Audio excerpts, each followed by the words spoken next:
You just told your child they did a great job. You smiled. You hugged them. You think you built their confidence. But what if I told you that in that exact moment, you might have just taught them something completely different?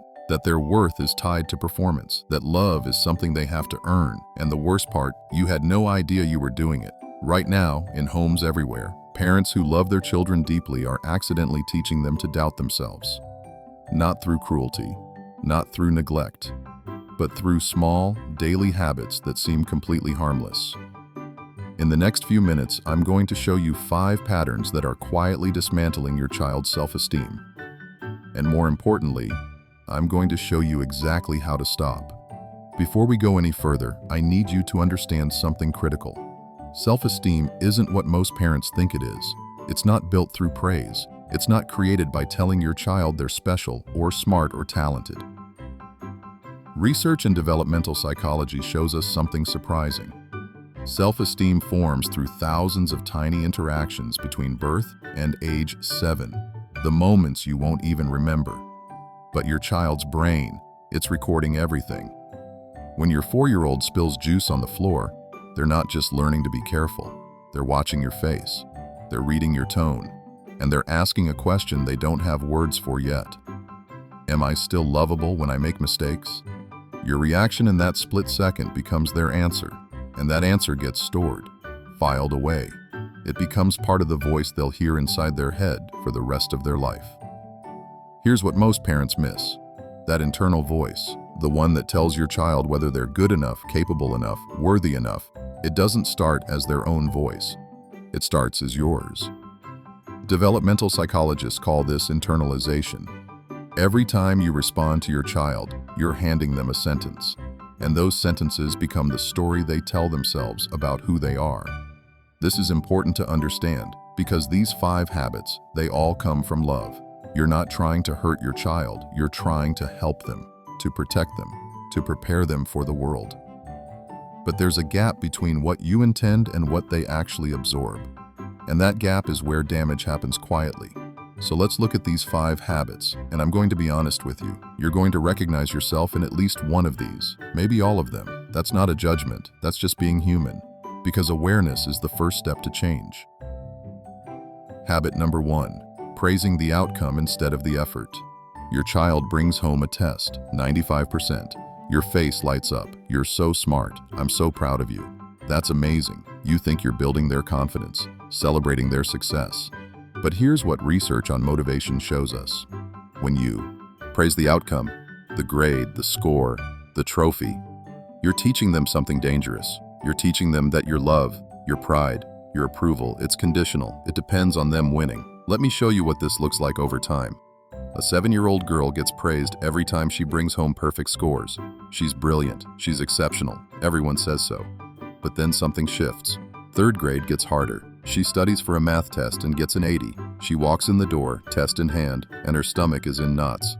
Not because of the grade, because she's terrified of your reaction. Because somewhere deep inside, she's learned that her worth is tied to that number at the top of the page. So what does she do?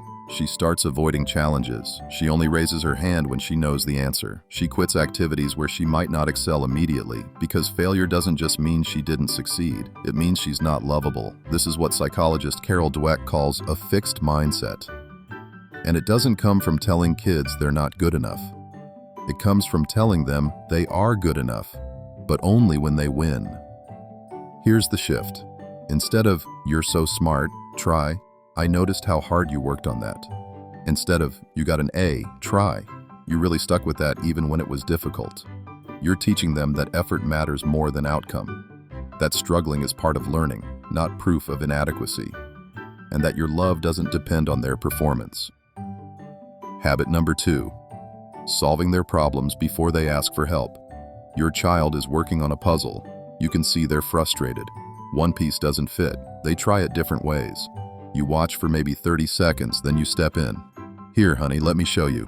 It goes like this." You think you're helping, saving them from frustration, teaching them efficiency. But what you're actually teaching them is devastating. You're teaching them they're not capable of figuring things out on their own. There's a term for this in psychology: learned helplessness. It was first studied by Martin Seligman in the 1960s, and here's what he discovered. When children repeatedly experience situations where their actions don't lead to solutions because someone always intervenes, they stop trying. They learn that effort doesn't matter, that they're helpless without rescue. Picture this pattern playing out. A 10-year-old boy forgets his homework. His mother drives it to school. He forgets his lunch. She leaves work to bring it. He has a conflict with a friend. She calls the other parent to fix it. He has hard homework. She sits next to him, essentially doing it. Every single time, she rescues him because she loves him, because watching him struggle is painful. But here's what happens by the time he's 16. He can't make a decision without calling her. He falls apart at the smallest obstacle. He waits for someone else to solve his problems because he genuinely believes he can't. And the tragedy is, he could have. He was always capable, but he never got the chance to learn that because someone who loved him kept taking that chance away. Here's the shift you need to make. When your child is struggling, wait. Count to 10. Let them try. Let them fail. Let them try again. Only step in if they ask for help or if they're genuinely stuck after multiple attempts. And even then, don't solve it for them. Guide them. Ask questions. What have you tried? What else could you try? You're not being cruel. You're giving them the most important gift of childhood, the experience of, I struggled and I figured it out. I'm capable. Habit number 3, correcting them constantly. You're not yelling, you're not criticizing, you're just teaching them the right way to do things. Your 6-year-old is setting the table. They put the fork on the wrong side. You move it. They're coloring and go outside the lines. You gently show them how to stay inside. They mispronounce a word. You correct it immediately. Each moment is small. Each correction is gentle. But here's what developmental neuroscience tells us. Every correction, no matter how loving, sends a message to a developing brain. And that message isn't, let me teach you. The message their brain receives is, the way you naturally do things is wrong. You can't trust your instincts. You need me to show you the right way. And when this happens dozens of times a day after day, year after year, it builds something. A voice. A voice that says, you're always getting it wrong. Check with someone else. Don't trust yourself. Here's what this looks like 15 years later. That little girl who was gently corrected at every turn is now 21. She's sitting at her laptop writing an email. She reads it 4 times. Changes words. Changes them back. Her chest feels tight. Is this okay? Is this professional enough? What if there's something wrong with it? She hits send and immediately regrets it. Checks her phone obsessively for a response. That anxiety, that constant self-doubt, it didn't come from nowhere. It came from 1,000 tiny moments where someone she loved told her that her first instinct was wrong. Now, I'm not saying never correct your child. That's not realistic. But research in positive psychology shows us something important. Children need approximately 5 positive interactions for every 1 correction, just to maintain a neutral self-image. Yet observational studies show that many well-meaning parents operate in reverse. More corrections than affirmations. Here's your shift. Before you correct, ask yourself, does this actually matter? Is it a safety issue? A respect issue? Or is it just not the way you would do it? If it's the latter, let it go. Let the fork be on the wrong side. Let them color outside the lines. Let them learn through natural experimentation, not constant correction. Habit number 4, protecting them from all discomfort. Your 8-year-old wants to try out for the soccer team, but you know they're not the most athletic kid. You can see how this might end. They might not make the team. They might sit on the bench. They might feel embarrassed. So you say, maybe we should wait a year. Or, how about we try something else you're better at? You think you're protecting them from pain, from disappointment, from failure. But here's what you're actually protecting them from: the chance to learn they can survive hard things. Research on resilience shows us something crucial. Children need to experience manageable risk and discomfort to develop confidence. When we remove all possibility of failure, we don't create safety. We create anxiety because we're teaching them the world is too dangerous for them, that they're too fragile to handle difficulty. Picture a father watching his daughter look at a climbing tree. She wants to try. You can see it in her eyes, that mix of excitement and fear. She takes a step forward and he says, "That's too high for you. You might fall. Try the smaller one. Be careful." He's not wrong. She might fall. But what's he really protecting her from? the fall or his own discomfort watching her take a risk. Fast forward 15 years. That girl is now 23, standing at a crossroads, a job in a new city, a relationship that requires vulnerability, a dream that scares her.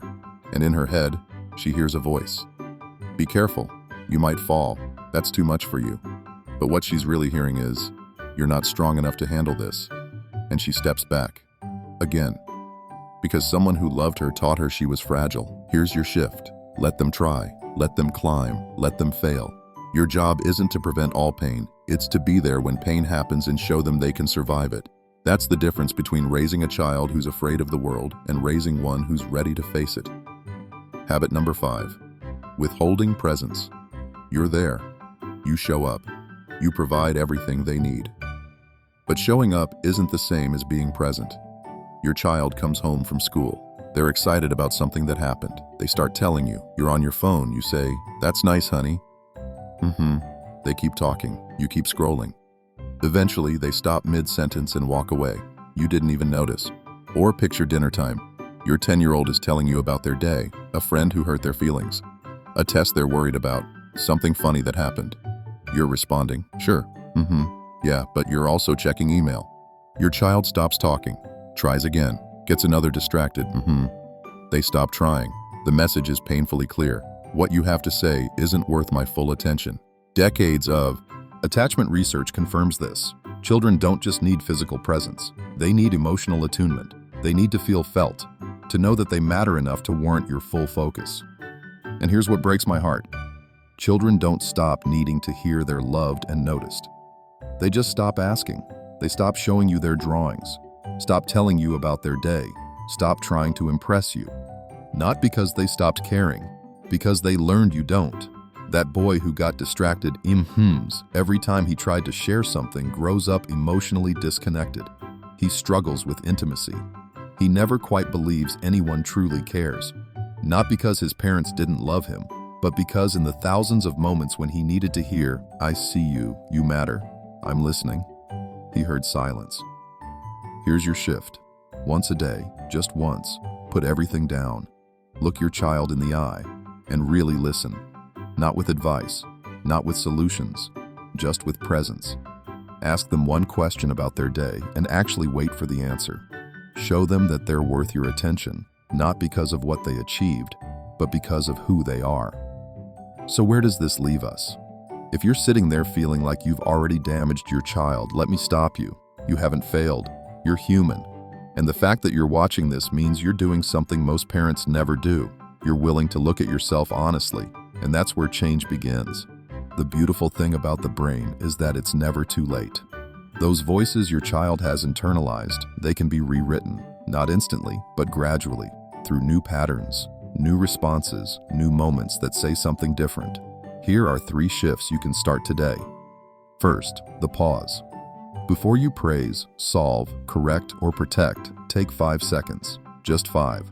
In that pause, ask yourself, is this about them or about me? That pause creates space for a different choice. Second, notice character, not achievement. Once a day, tell your child something you noticed about who they are, not what they did. I noticed how kind you were to your brother today. I noticed how you kept trying even when it was hard. You're teaching them that their character matters more than their performance. Third, normalize mistakes. Next time they mess up, try this phrase. Mistakes are how we learn. What could we try differently?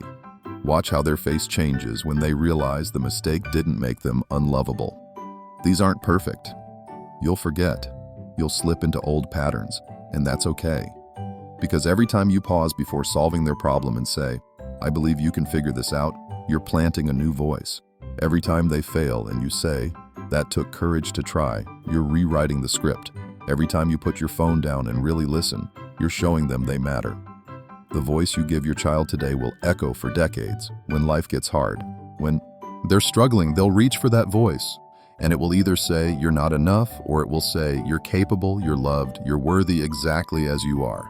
That's the voice worth building. So tonight, try something different. Look your child in the eye.